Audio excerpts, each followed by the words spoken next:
चीन के राजदूत भारत में हैं। उन्होंने कहा, चीन के राजदूत ने कहा भारत के माननीय प्रधानमंत्री से, देश से आप वन चाइना पॉलिसी का समर्थन करते आ रहे हैं, आप फिर एक बार कह दीजिए वन चाइना पॉलिसी का हम समर्थन करते हैं। ये भारत में राजदूत हैं। ग्लोबल टाइम्स फिर अपना राग आलाप रहा है और कभी अमेरिका को, कभी जापान को, कभी भारत को। चीन अब भींगी बिल्ली के से भी बदतर हो गया है।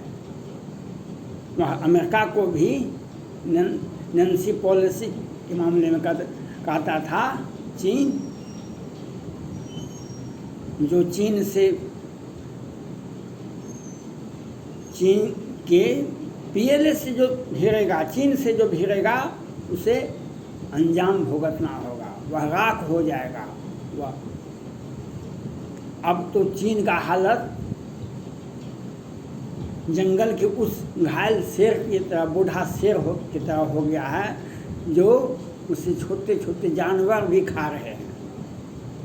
जंगल के शेर को जब वह घायल हो जाता है, बूढ़ा हो जाता है, तो छोटे छोटे जानवर भी उसे खा जाते हैं, नोच नोच कर। आज चीन जो भारत को हिमाचल प्रदेश, उत्तराखंड, अरुणाचल प्रदेश कभी हमारा है, लेह लद्दाख हमारा है, जापान का सेनकाकू द्वीप हमारा है, ताइवान तो हमारा देश का नक्शा में आता है, हमारा तो सदियों से हमारा है ताइवान।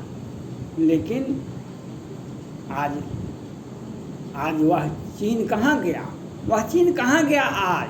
जो ताइवान एक छोटा सा देश ताइवान पर हमला नहीं कर सकता है, और कुछ भारत के सुरक्षा सलाहकार कहते हैं चीन ताइवान पर हमला करने के बाद हिमाचल प्रदेश पर, अरुणाचल प्रदेश पर हमला करेगा। चीन तो एक मक्खी नहीं मर रहा है। चीन क्या कर सकता है दुनिया में? वह अपने उइगर मुसलमानों को मार सकता है। वह हांगकांग में अम्ब्रेला आंदोलन को तहस नहस करता है। वह 1989 में जिस तरह से प्रजातंत्र के समर्थकों को पर गोलियां बरसाई गई, वह अपने नागरिकों के साथ यह कर सकता है। वह कोरोना का इजाद कर सकता है, दुनिया को कुछ लोग, देश के लोगों को मार सकता है और अपने नागरिकों का सफाया कर सकता है। वह अपनी नदियों का जल स्तर को सुखा सकता है। वह जनता का पैसा जब्त कर सकता है, अपने ही देश का। वह अब कहने के लिए हम सुपर पावर हैं, अब काहे न चीन ताइवान पर हमला करता है? वह युद्धाभ्यास ही करता रहेगा कि युद्ध करेगा? अगर युद्ध नहीं किया, चाइना ताइवान पर हमला नहीं किया, तो अनेक देश अमेरिका के नेतृत्व में चाइना पर हमला होगा।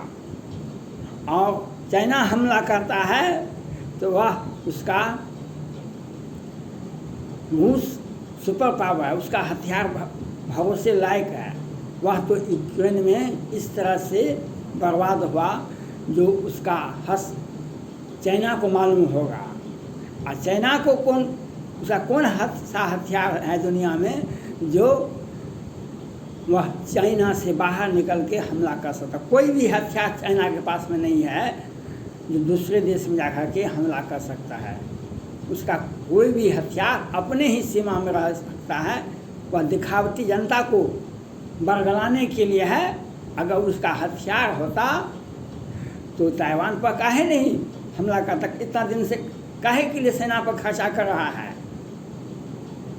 सेना को एक दिन एक्टिवेट करने में करोड़ों अरबों रुपये लगते हैं, लेकिन वह वर्षों से अब चाइना अपने सेना को एक्टिवेट किया हुआ है, और लेकिन वह हमला नहीं कर सकता है।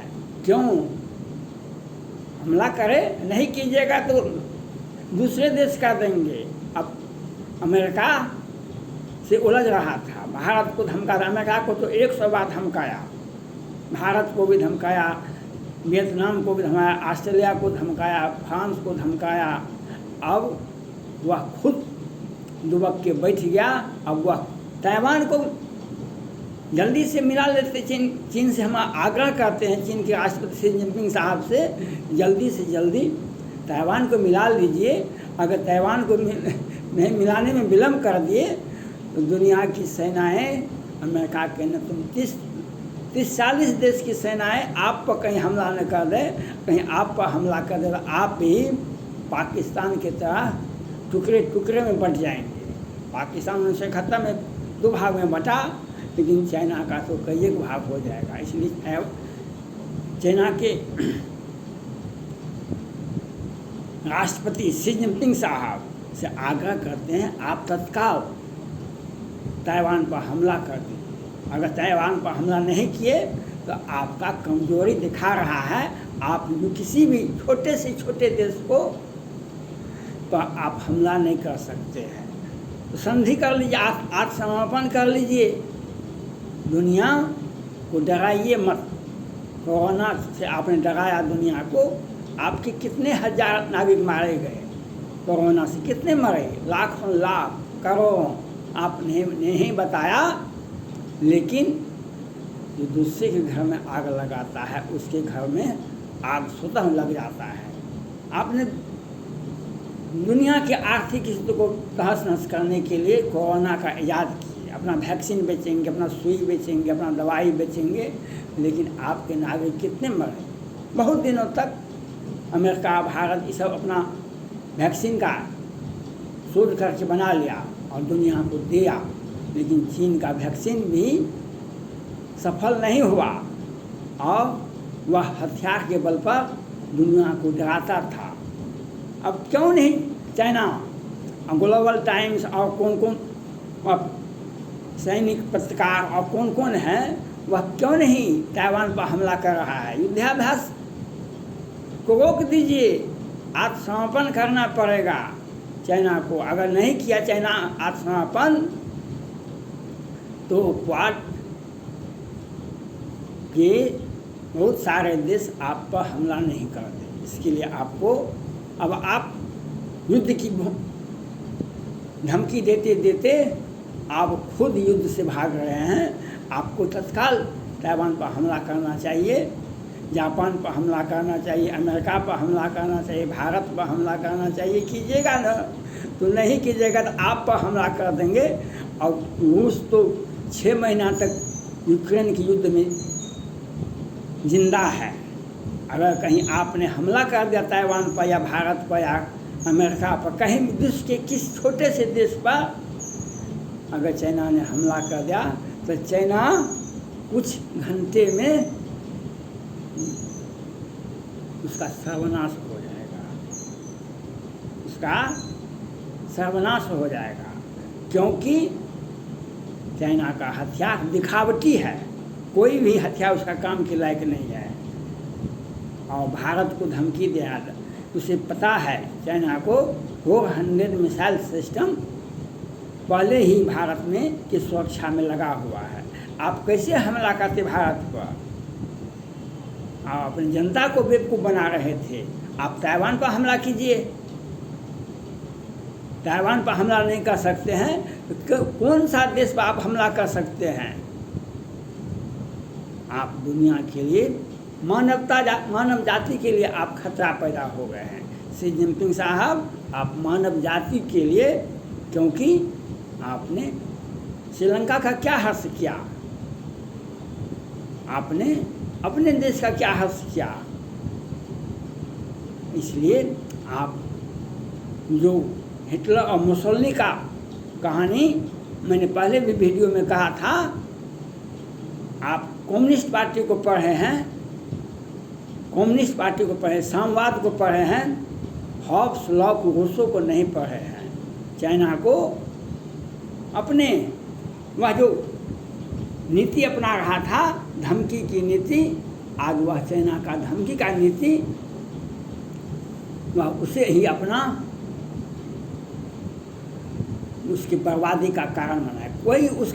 कोई भी देश से व्यापार नहीं होगा, उसके छात्र दूसरे राज्य में, दूसरे देश में पढ़ने के लिए नहीं जाएंगे, उसका आवागमन प्रतिबंध हो जाएगा।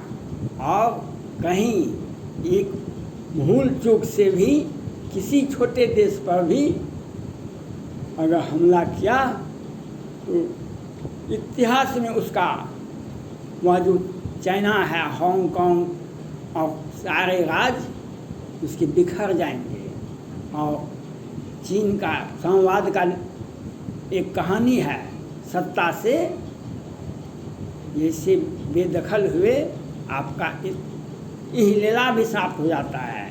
अभी पाकिस्तान में इमरान खान साहब पर कार्रवाई हो गई, FIR हो गया, उसे भारत निकल गया।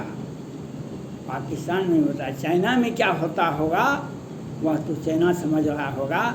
इसलिए हम चाइना के राष्ट्रपति शी जिनपिंग से और ग्लोबल टाइम्स और अपनी जनता पर भरोसा कीजिए, जनता का सेवा कीजिए।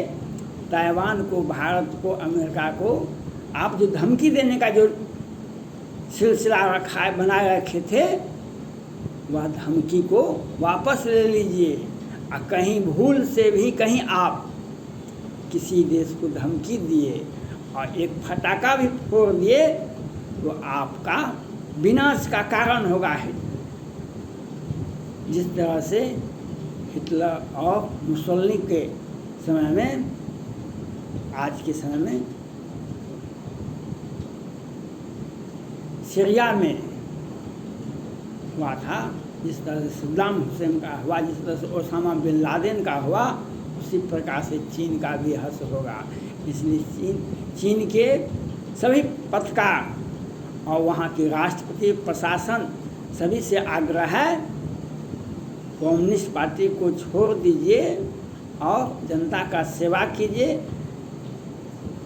यूएनओ, सुरक्षा परिषद और अंतर्राष्ट्रीय सभी संस्थानों का सम्मान कीजिए, नहीं तो धमकी के देने के बदले आपको खुद धमकी के पात्र बन जाएंगे और दुनिया आपके ऊपर प्रतिबंध लगाएगी, जो आपको विनाश का कारण होगा। आपका विकास रुक जाएगा और धमकी देना तो दूर, आप पर खुद हमला हो जाएगा।